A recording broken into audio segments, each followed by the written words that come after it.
What is the most commonly used word in association with the euro? No, it's not failure, though it could be. No, it's stability, isn't it? A decade ago, everybody said, once we've got the euro currency, it will bring us stability. Well, I would suggest a decade on, what it has brought is chaos, discord and misery for millions.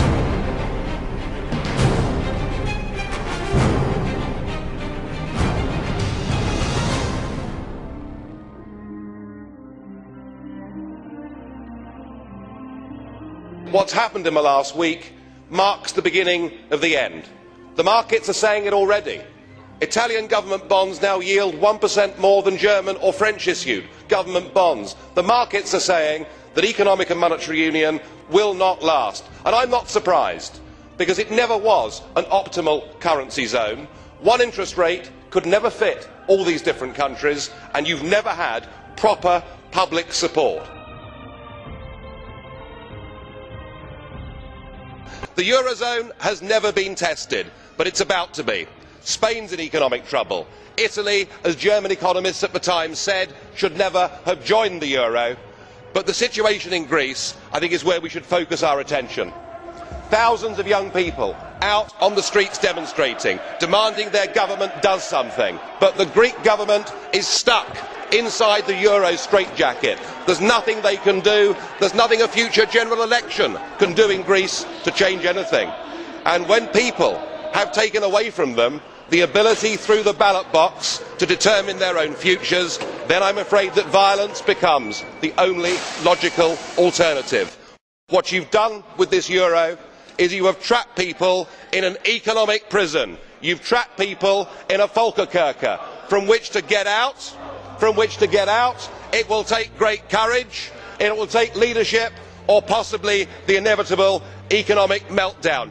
And jeer on if you like, but have you noticed that on the bond markets this morning, Greek bonds are trading 233 basis points higher than German bonds? Now, I know that most of you in this room won't even know what that means, and those that do will do your best to ignore it.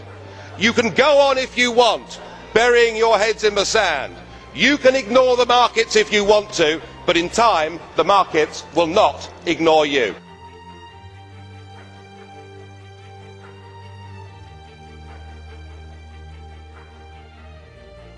Whilst 60 years ago an iron curtain fell across Europe, today we have the iron fist of the European Commission, and we've seen it with Article 121 and with Greece effectively being turned into a protectorate.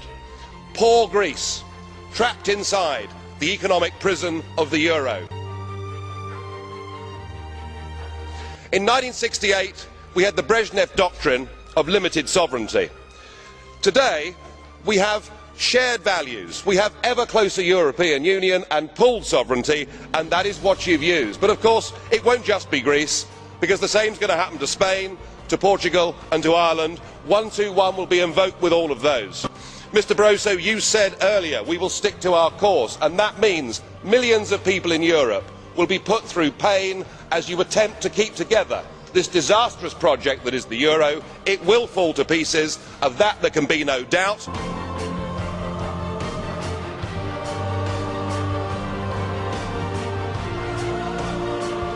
And now we have the situation in Ireland. Now, I know that the stupidity and greed of Irish politicians has a lot to do with this. They should never ever have joined the euro. They suffered with low interest rates, a false boom and a massive bust. But look at your response to them. What they're being told, as their government's collapsing, is that it would be inappropriate for them to have a general election. In fact, Commissioner Rehn here said they had to agree their budget first before they'd be allowed to have a general election. Just who the hell do you think you people are?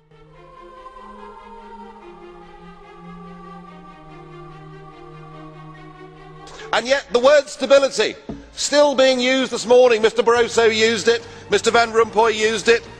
Stability. In fact, we're patting ourselves on the back that the bond auctions in Portugal went well last week, when the reality is it was the European Central Bank actually using taxpayers' money to buy their own debt. Your reassurances that all is well don't work. I mean, who do you think you're kidding, Mr Van Rompuy? Bond yields in Portugal rose to nearly 7% yesterday. The public right across the Union no longer support the currency, and the battle for Spain hasn't even begun.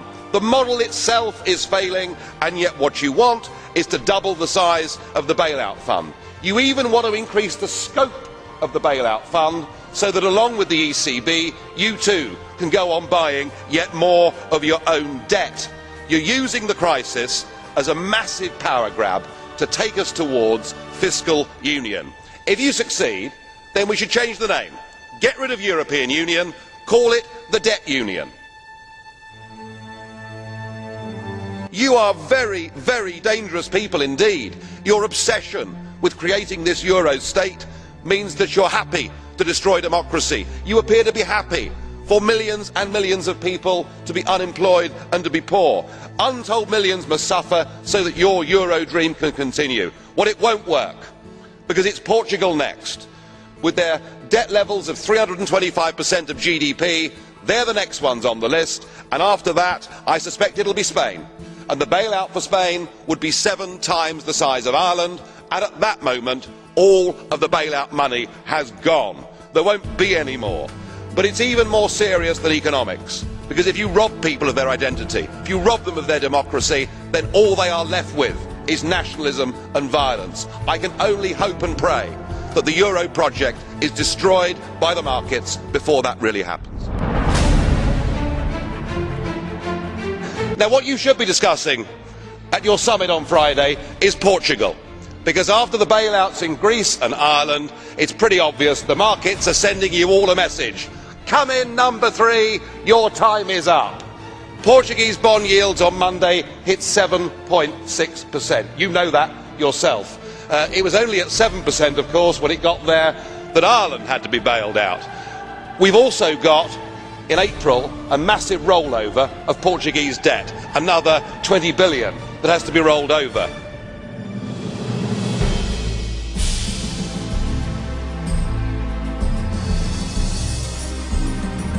Remind ourselves, in the last 6 months, 80% of Portuguese debt was brought up, purchased by the European Central Bank. We cannot go on as a European Union buying our own debt. If we do, the next debt crisis won't be a country, but it will be a debt crisis of the European Central Bank itself. We've reached a point with this where actually it doesn't matter what any of you say. Nobody believes you. The public don't support you. I hope and pray the markets break you. 2010 will be remembered as the year when the flaws, the deep flaws in the Euro project were exposed, and when the public in Europe woke up to the sheer stupidity of their leaders. And so here we have another summit, another crisis, confidence in the euro ebbing by the week. It's like watching a slow-motion car crash. And now you want a permanent bailout mechanism. But I think the last week's going to prove to be the watershed moment for this entire European project. You see, the only way to stop countries acting in their own national interest is to take that power away from them, to form a Treasury Department there in Frankfurt that has power over tax and power over government spending. And indeed, I've heard some of the EU extremists this afternoon effectively call for that. But you've come back to us today, and now with the approval of Mr Sarkozy and Angela Merkel, you're the head of a new economic government for 500 million people. And you've launched your 10-year plan, your wish list. And I just wonder, have you remembered what happened to the last 10-year plan that was launched in 2000? It was launched in this Parliament to much acclaim. It was a total and utter crippling failure even before the global recession hit. And in fact, all centralised EU plans fail. Just look at the disastrous, ruinous common fisheries policy.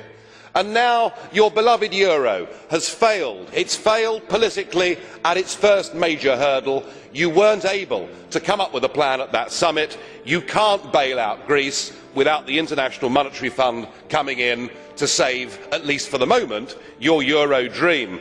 And yet, Mr Van Rompuy, your plan seems to be we're losing, we're failing, let's have more of the same. let's have more Europe, let's have more failure.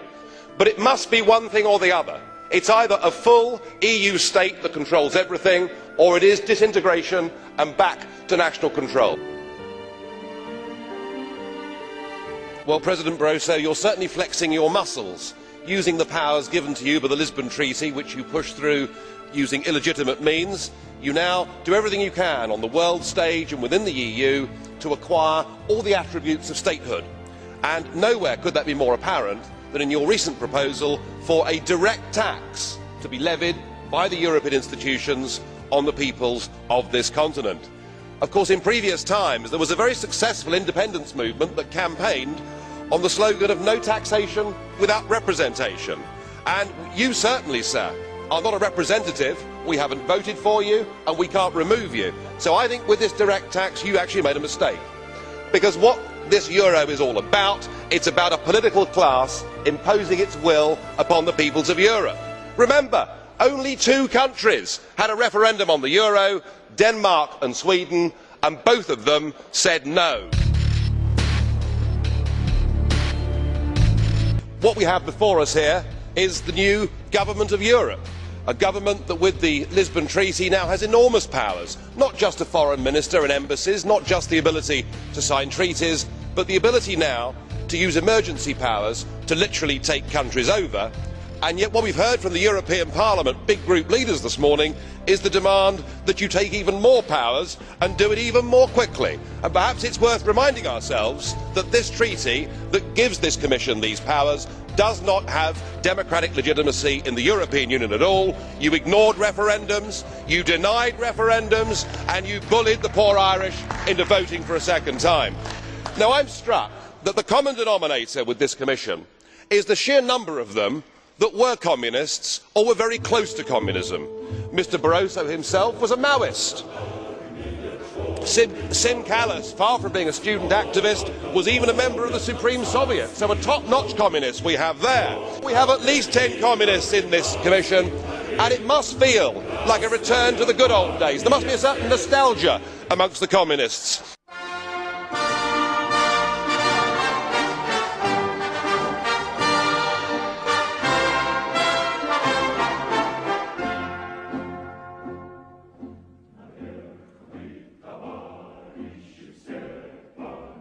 Do enjoy the 10th birthday of the euro, because I very much doubt you'll be celebrating the 20th. What we've seen this morning has been reminiscent of the old Soviet times. Do you remember when the 5-year plans were announced to be successes, often before they were even launched, with much talk of record harvests and wonderful production figures for tractors? And I suppose, much like those days, we've been treated this morning to a succession of unelected, ageing bureaucrats telling us what a great success the whole thing's been. It's all delusional stuff. Just look around this chamber this morning. Just look at these faces. Look at the fear. Look at the anger. Poor old Barroso here looks like he's seen a ghost. You know, they're beginning to understand that the game is up. And yet in their desperation to preserve their dream, they want to remove any remaining traces of democracy from the system. And it's pretty clear that none of you have learned anything. You know, when you yourself, Mr Van Rompuy, say that the euro has brought us stability, I suppose I could applaud you for having a sense of humour, but isn't this really just the bunker mentality? We need democratic solutions to this. If you go on pushing your extreme euro nationalism, this will lead to violence right across every member state in this union. And perhaps this is why we see the fear in the faces. Increasingly people are saying, we don't want that flag, we don't want the anthem, we don't want this political class, we want the whole thing consigned to the dustbin of history. We must put the future of Europe to people in every member state in free and fair referendums.